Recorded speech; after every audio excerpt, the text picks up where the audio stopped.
Hi, today we're looking at lubrication system performance.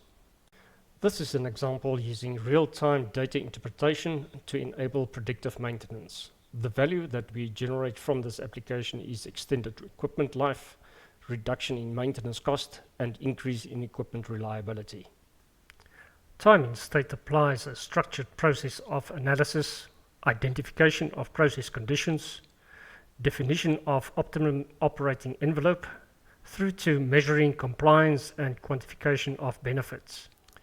Time in state uses process data to define the optimum operating envelope, or OOE.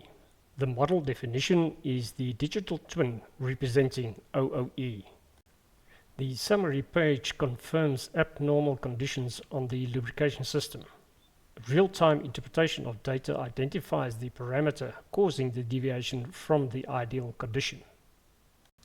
This is the model report. It illustrates how the conditions deteriorated from the baseline. The loop oil temperature is the root cause of the abnormal behavior. This is the view of the real-time model. After taking corrective action, the system gradually returns to the optimum operating state.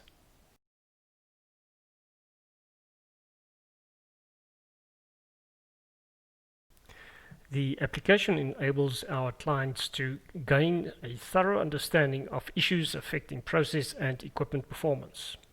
It translates data into actionable information and timely identifies abnormal process and equipment behavior to prevent losses.